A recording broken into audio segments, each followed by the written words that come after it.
Bueno, siendo las 11 menos 10 de la mañana en toda la República Argentina, seguimos desde los estudios centrales aquí de Radio Sónica.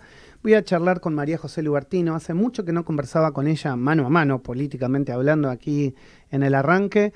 Para aquellos que no la conozcan, es doctora ya con su título de doctora, no es abogada simple como yo. Es recibida de doctora, sé que le costó muchísimo la tesis y que escribió, la verdad, mucho tiempo, así que un gran esfuerzo que vale remarcar este título. Es feminista, ecologista y ambientalista, profesora y docente en la UBA, también fue diputada nacional, o sea, diputada nacional mandato cumplido y legisladora de la ciudad mandato cumplido. Fue una de las expresidentas, o creo que fue la primera presidenta del INADI, y bueno, vamos a charlar con ella en la mañana de hoy. Hola María José, ¿cómo andás? Maximiliano Lequi te saluda, buen día. Hola, qué gusto. Lo mismo, siempre es un placer charlar contigo.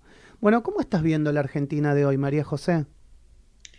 Bueno, con mucha preocupación, pero con esperanza, siempre con esperanza.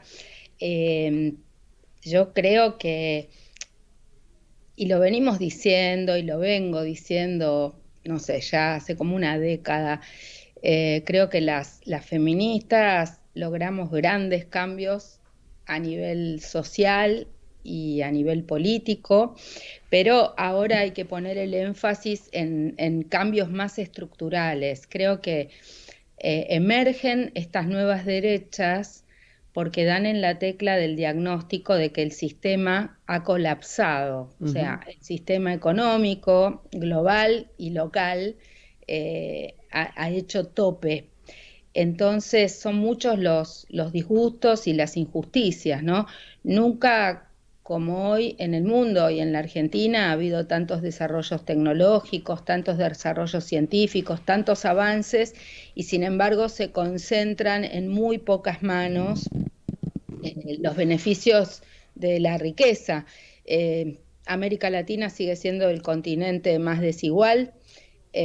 No es que falte riqueza, sino que está mal distribuida, y creo que Argentina no es una excepción. Ujú. Entonces, estamos tocando fondo de como un doble estándar. Por un lado está la economía real, los que trabajamos, los que ponemos la rueda virtuosa de la producción, el trabajo en marcha, y por otro lado hay una Argentina especulativa, pendiente del dólar, pendiente de sacar ventaja, pendiente de explotar a los más explotados. Esto no pasa solo acá, esto está pasando en el mundo entero, pero el peligro es que las soluciones frente a esto sean la emergencia de estas nuevas derechas, ¿no? Que captan la insatisfacción de los sectores medios y populares, y que pintan estos discursos mesiánicos. Por Ahora, eso creo, sí. María José, me parece muy interesante esto que vos estás diciendo, porque el diagnóstico,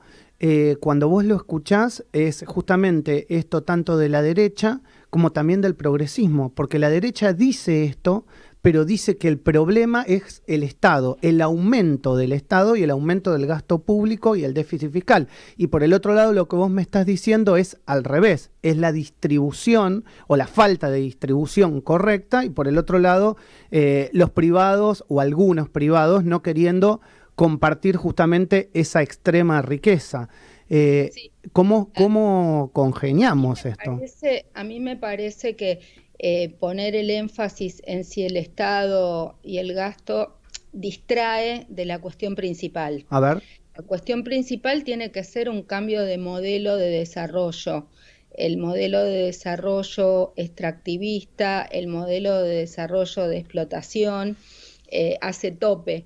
Y creo que cuando se entra en la lógica del pago de la deuda sin cuestionar y sin investigar la ¿Ah? deuda contraída, y Exacto. toda la Argentina gira en un ajuste que solo tiene por objeto pagar la deuda y extraer dólares, estamos en un problema porque no se está registrando cuál tiene que ser el cambio central, ¿no?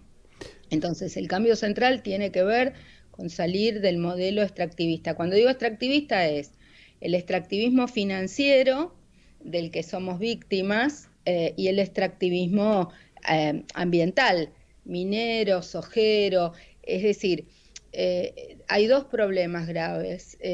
Los más explotados de los explotados, países y personas del planeta, no podrán producir en la velocidad que la codicia de los pocos que concentran la riqueza pretende. Eso no tiene límite. Ujú. La codicia no tiene límite y el sistema financiero está montado de esa manera. Entonces, por un lado, me parece importante replantear esto. En el caso argentino, hay en este momento una presentación judicial muy importante y hay varios grupos que nos hemos organizado para cuestionar la deuda ilegal e ilegítima, pedir una investigación. Esto ya está en la justicia en este momento. Esta semana justamente se están haciendo adhesiones a este proceso judicial que tiene que ver con que no se puede pagar una deuda que no tiene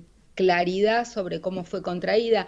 Y hablo en concreto para señalar el último episodio, que fue la deuda contraída durante el gobierno de De Macri, Macri. con la complicidad del propio Fondo Monetario Internacional, que de alguna manera no tendría que haber autorizado esa emisión de deuda. Pero digo, este es un punto. Voy a ser abogado del diablo, María José. Sí. Adhiero a lo que estás diciendo. Yo lo he dicho infinidad de veces en este programa que iba a terminar pagando el pueblo argentino la deuda que contraía el gobierno de Macri. Ahora, no fue también por omisión cómplice el gobierno actual durante los dos primeros años y medio, arreglando y yendo de alguna manera al Fondo Monetario, cómplice de seguir pagando esa deuda o de seguir haciendo el arreglo por esa deuda, y esto tendría que haber sucedido antes, esta investigación. Sí, yo coincido con eso, lo planteamos desde el primer momento y bueno, nunca es tarde para que recapaciten. El gobierno sigue en esa lógica, yo no estoy haciendo una cuestión partidaria, sino que estoy Sí, sí, te entiendo, insistiendo perfecto. en que debe cambiarse el rumbo en ese sentido, lo mismo que debe cambiarse el rumbo en cuanto a de dónde se extrae la riqueza. Perfecto. Tiene que haber una transición energética, no podemos seguir dependiendo de la explotación hidrocarburífera, no podemos seguir sojizando nuestros campos con el gravísimo impacto que esto tiene para nuestra salud y la del planeta. Y, y bueno, tenemos un análisis que no es solamente de las ecofeministas, sino que la propia CEPAL, que es, digamos, Naciones Unidas para América Latina, hizo una investigación y muestra cómo después de la pandemia los países de la región, en lugar de salir del modelo en el que estaban para acumular dólares para pagar su deuda o para salir del déficit, lo que hacen es profundizar el modelo extractivista, con lo cual vamos en el camino equivocado. O sea, una cosa es que vos no puedas salir del modelo extractivista de un día para el otro, Sí. pero otra cosa es que nunca te lo propongas y no inicies la transición. Ujú. Transición energética, transición en el modelo de producción agropecuario.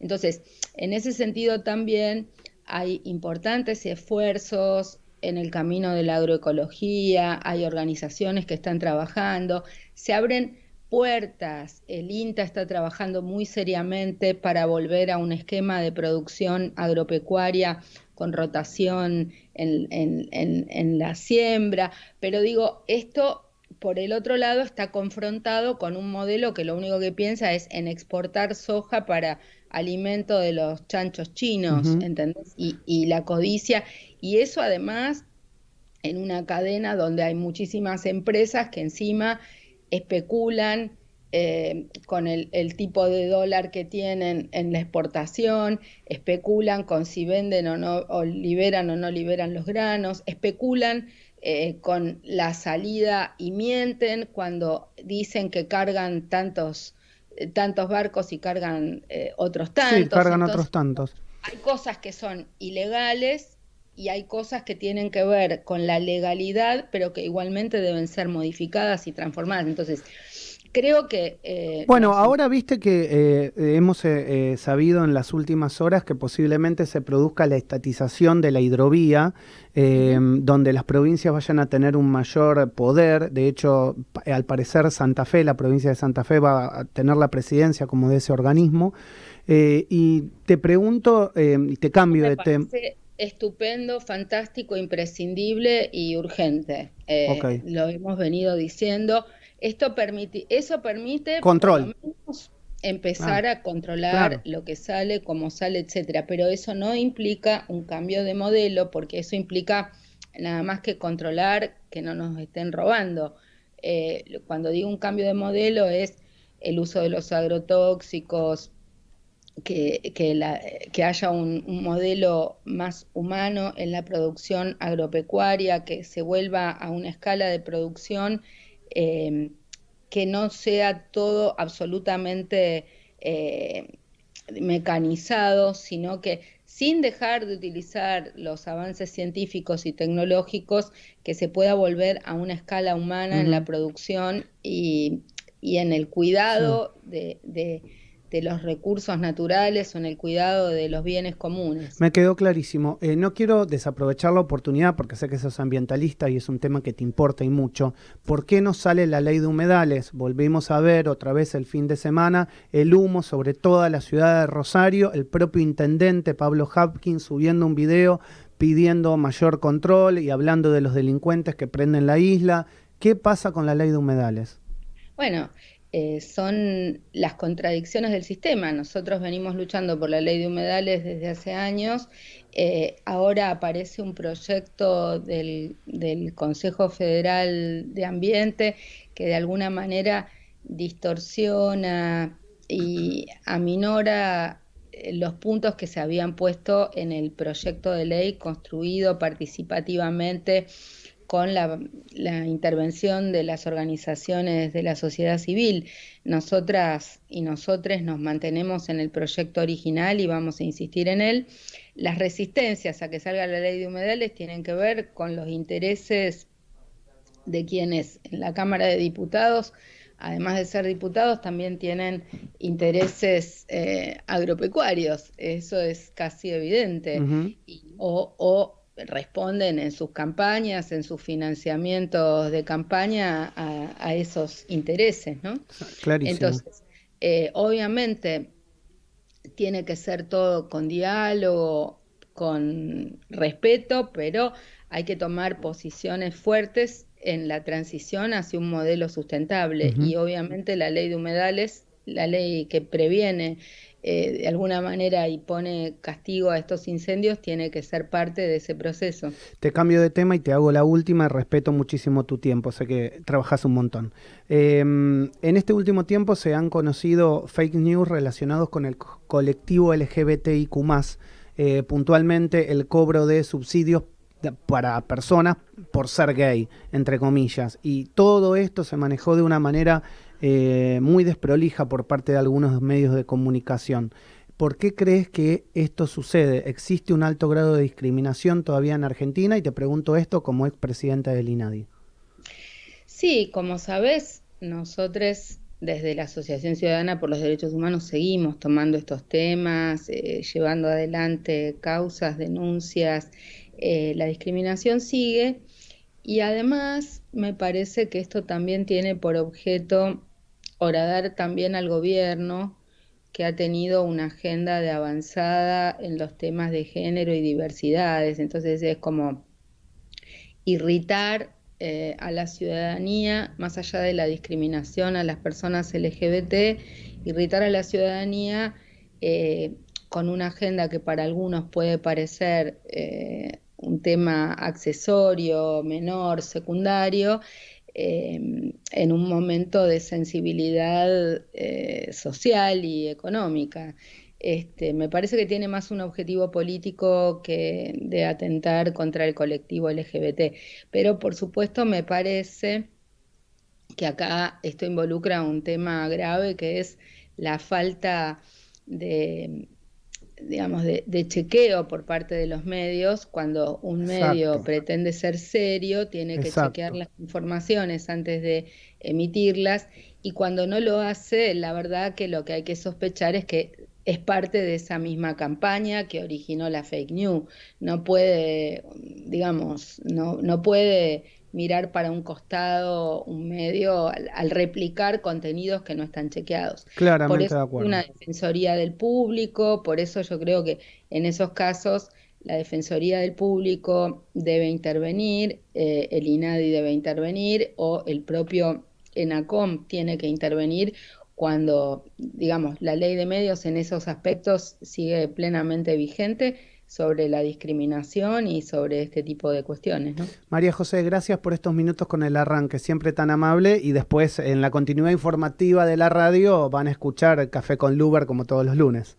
A las 15, sí, por supuesto. Bueno, Un beso un muy grande, abrazo. beso muy Sí, grande. gracias. María José Lubertino, feminista, ecologista, ambientalista, profesora y docente en la UBA, diputada nacional y legisladora mandato cumplido, fue expresidenta del INADI y convencional constituyente de la Ciudad de Buenos Aires, pasó por la mañana del arranque.